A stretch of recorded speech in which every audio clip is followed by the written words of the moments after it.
What's up, y'all? So, or why, but story times really do drain you of some energy, especially when they bring up some memories. So a story time that I've been wanting to do for a minute is my experience on precognitive dreams. If y'all don't know what precognitive dreams are pretty much like premonition dreams. If you don't know what a premonition is, it's like a message that something is going to happen, like a warning that something is going to happen in the future. And it's giving you either a visual message or a written message or physical, however the message is. But mine used to always come in dreams. So before I share my personal experience, I'm gonna tell y'all a few things about precognitive dreams, like the meaning, the stuff behind it.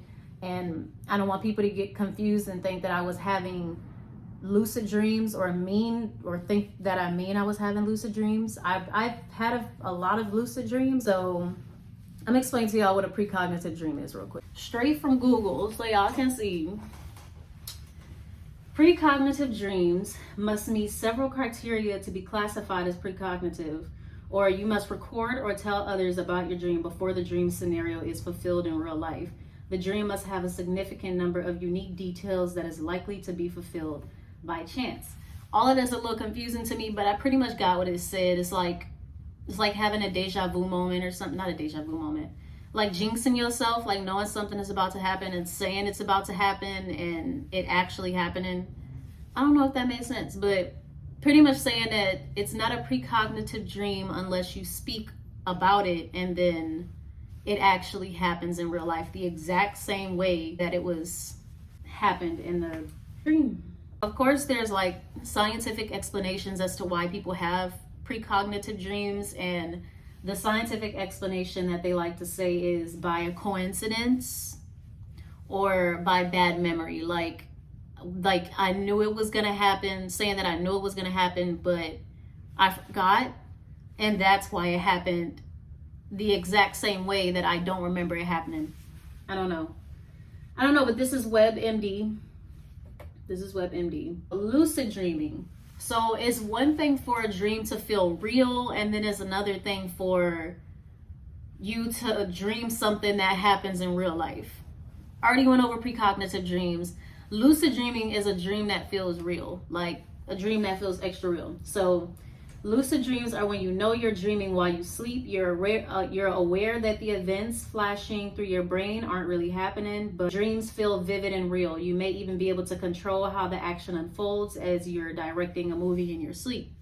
So I'll get into my lucid dreaming experiences too, but that's pretty much what lucid dreaming is. And more people have experiences of lucid dreaming versus precognitive dreams. Thing that I noticed, I was scrolling down and I seen it was like, what are the 3 most common nightmares?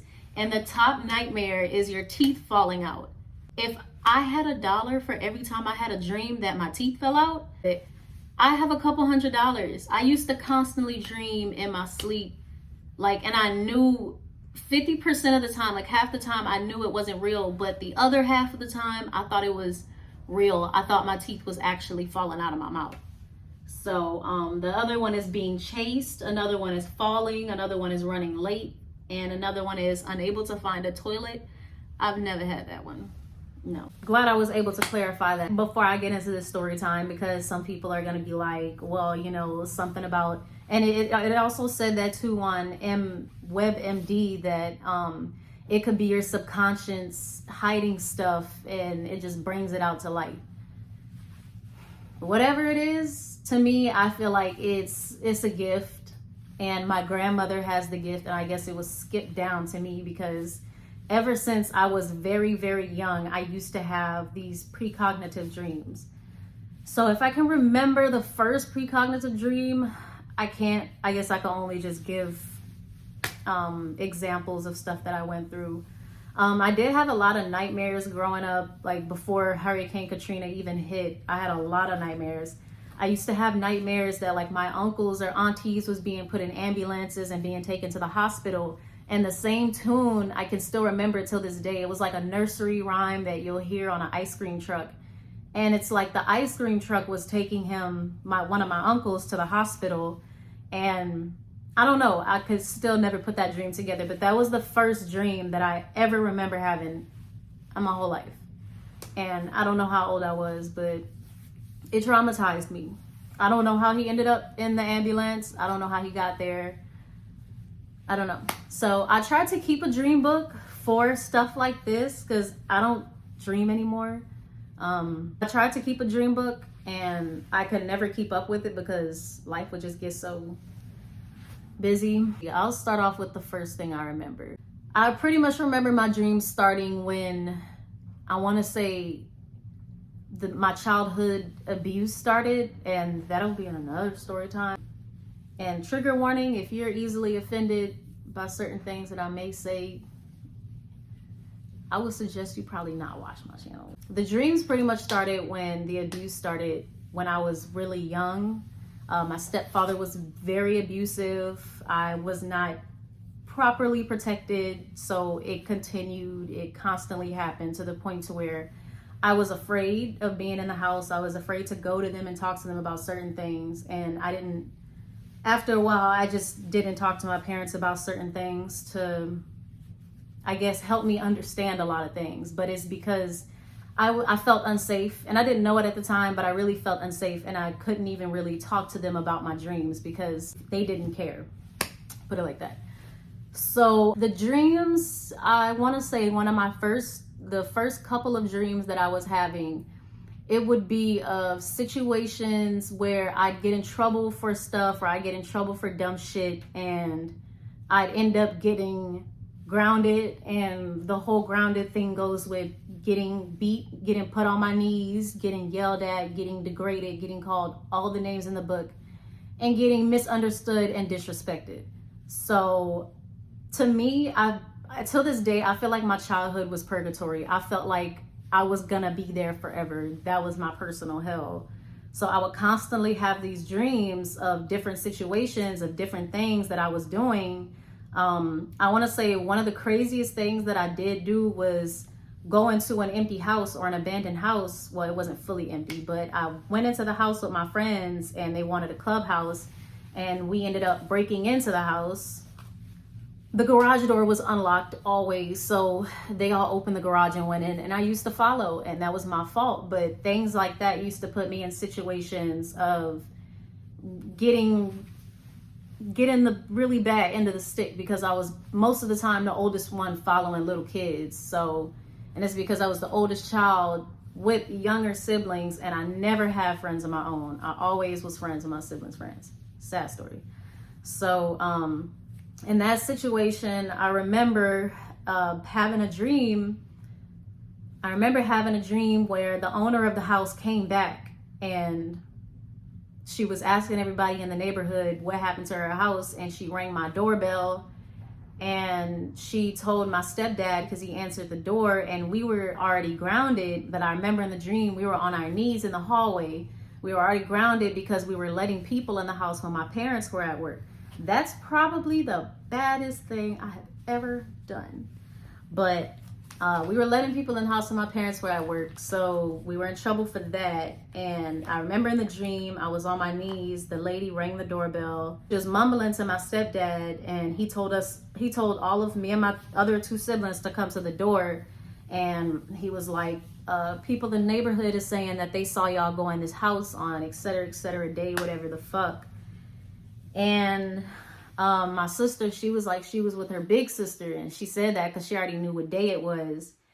And in the dream, everything felt slow. Everything felt like it was already happening then and there. And he asked me, and I said no, I wasn't in the house. And he asked my sister, and my sister said yeah.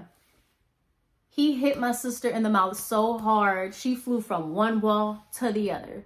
So even before that, every time I got in trouble, I lied. Even when it was the smallest things, big things, stupid things, whatever, I lied. I wasn't in the mood to have a grown man hit me. Eventually, she told her to get up, and he asked her who was all in the house. And of course she said my name, so that's when I got hit. And when I got hit in the dream, I woke up in real life.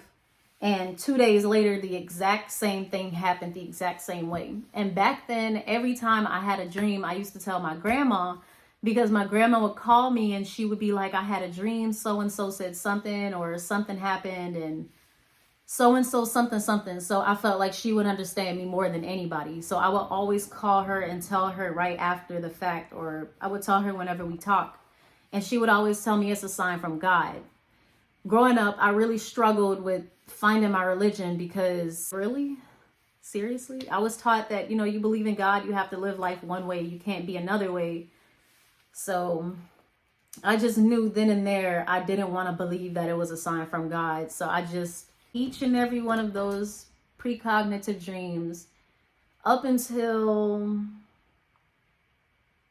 I want to say, yeah, up until I got older, until I was like over 21 years old, and I had one precognitive dream and I seen the situation about to happen and I did not let it happen.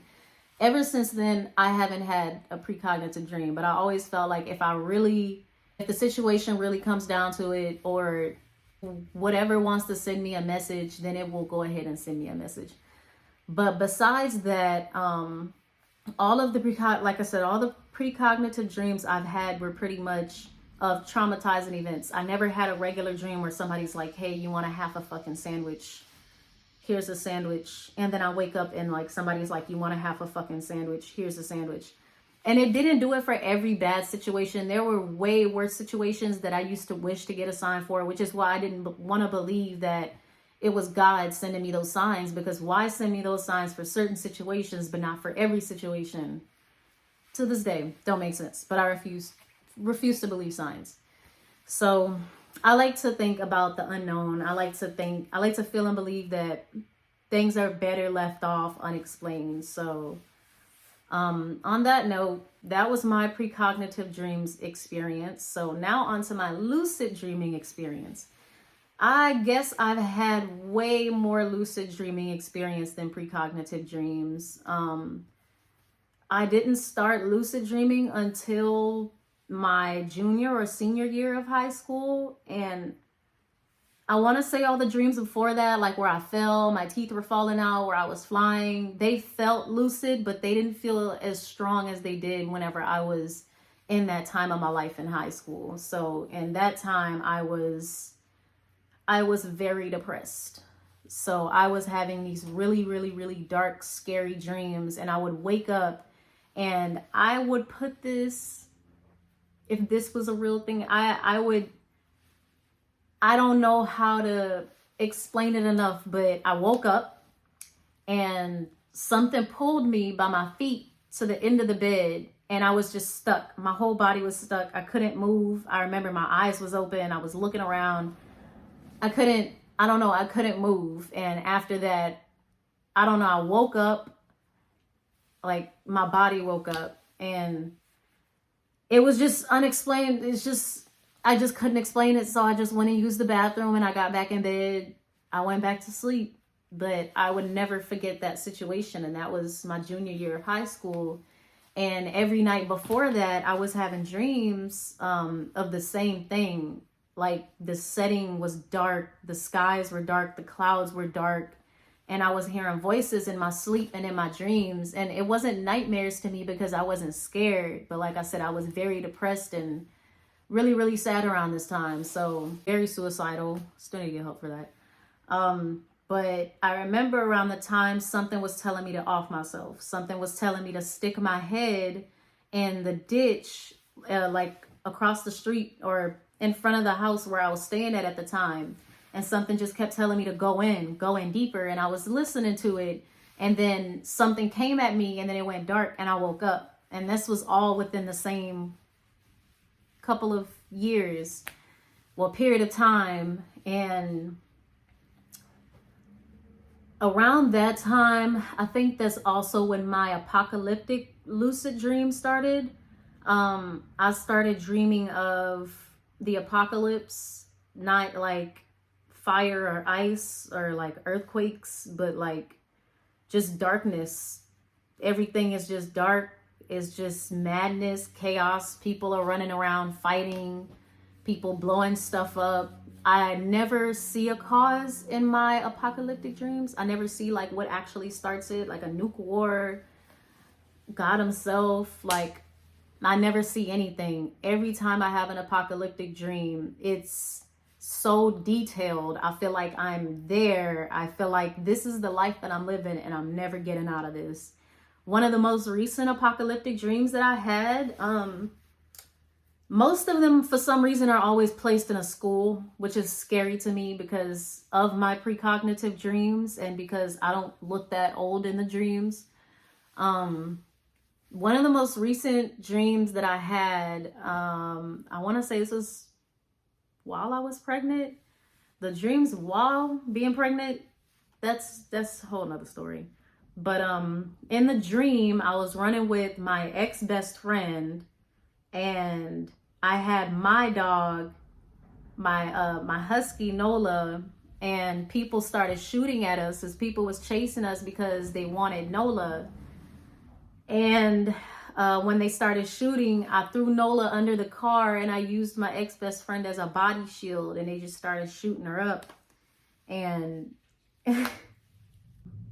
after that, I guess they all ran because I threw myself under the car and I took my dog and I took off. So I can't remember fully detail by detail, and I don't dream anymore. I don't know if it's because of stress. I don't know if it's because of a mental block. I don't know.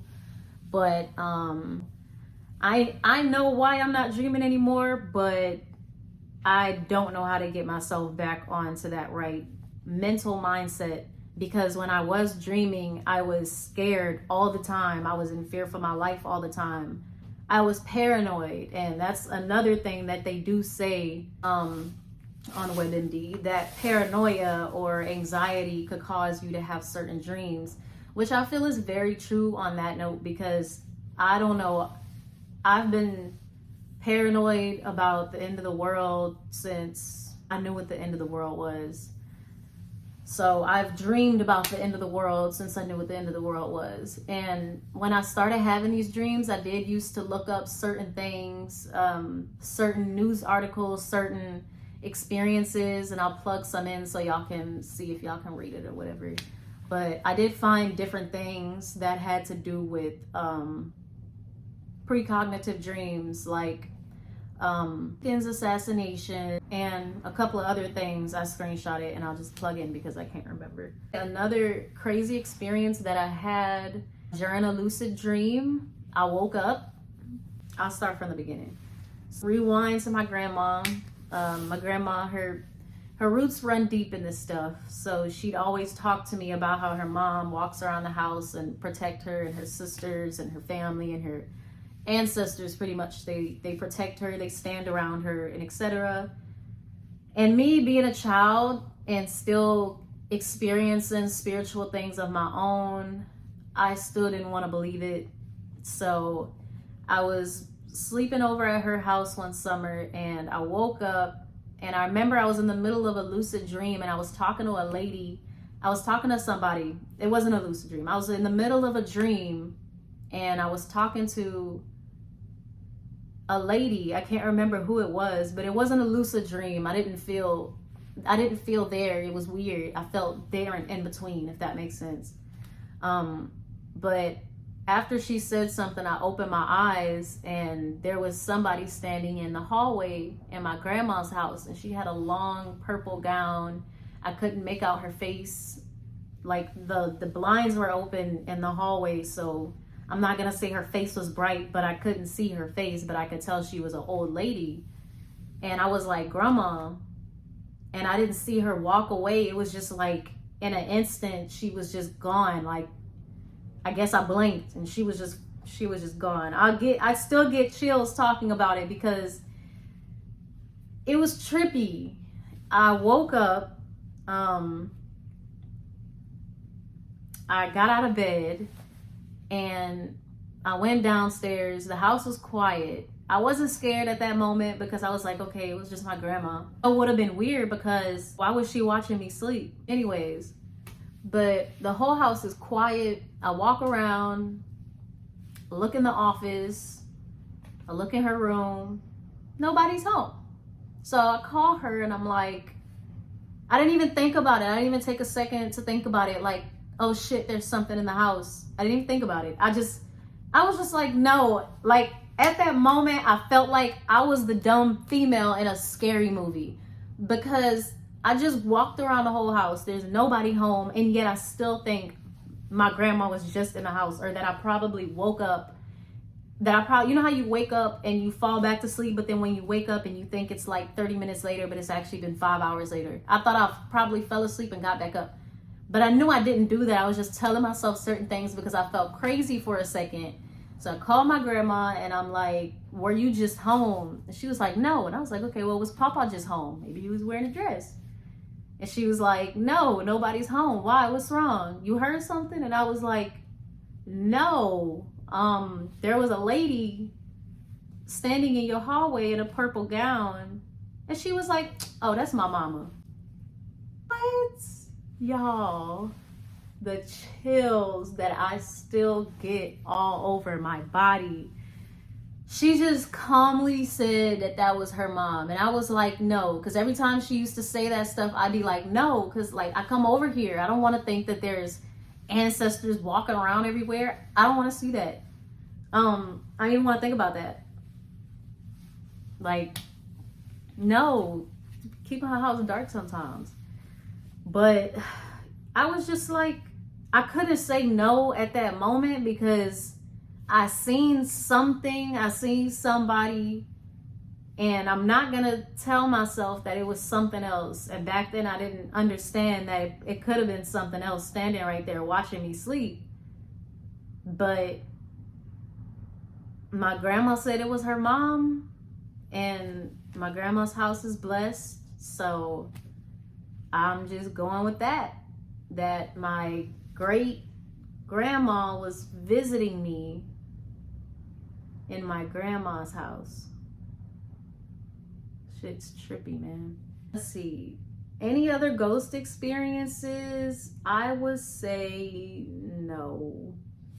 I don't think I've ever seen a ghost or ever seen like something else of whatever like that ever. Like personal paranormal experiences, when I stayed alone, I heard things and doorknobs turning, but to see somebody standing right there, oh my God. Things like that is burned into your memory for the rest of your life. You just cannot unsee shit like that. If I could share all of the dreams that I had, I would, but I'm pretty sure, like, I remember them every now and then, so I'm thinking about taking a book and writing down the dreams that I can remember and making a part 2 about the crazy dreams that I've had. Because to try and remember it all right now and fit it all in one story time, that's like already 25 years worth of dreams, probably more because I fell asleep a lot. So I'll end it with this. Like, out of all the dreams that I've had, the main 2 dreams that I've had in my whole life is me flying. I've always had dreams of me flying since I was really young. Off topic, well, kind of on topic, but off topic. I was in middle school, and this was actually one of the first lucid dreams that I had. This is what I'm saying. Like, I'm gonna remember it later on, and I can't just sit down one day and write down all the dreams I remember because I'm gonna be writing for days. One of the first lucid dreams that I do remember now, I was in middle school, I think 7th grade, and I was going to a school.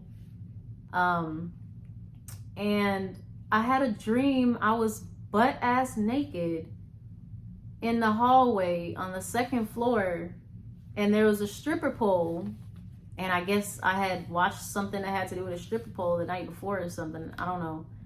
There's a stripper pole in the hallway, and like I felt like it was real. I felt like I was actually naked in front of, was somebody there? I don't remember if there was people there or not. I just felt like it was just me and myself. But I just remember being naked on a stripper pole in my middle school. I don't know. I don't think I cared for strippers. I never emphasized. So I don't know. But I know that's one of the dreams that also was burned into my memory growing up. I never looked into it. I don't know. It was weird. But yeah, I am going to try and gather up all of the... Oh, before I forget, the second dream that I always have is the apocalyptic dreams. If I'm not dreaming about anything else, I will dream about an apocalypse. It'll be like a month before I had a dream, and I'll randomly have a dream about an apocalypse. So to me, I take that as a sign. I take everything that I see in my head as a sign. So once I come up with a part 2, I'm gonna let y'all know and I'm gonna keep y'all updated. Until then, if y'all had any like crazy ass dreams or whatever it was, y'all can go ahead and put it down in the comments below and we can discuss it in the next video. Then y'all stay loved, stay safe, and stay healthy. And I'll see y'all in the next video.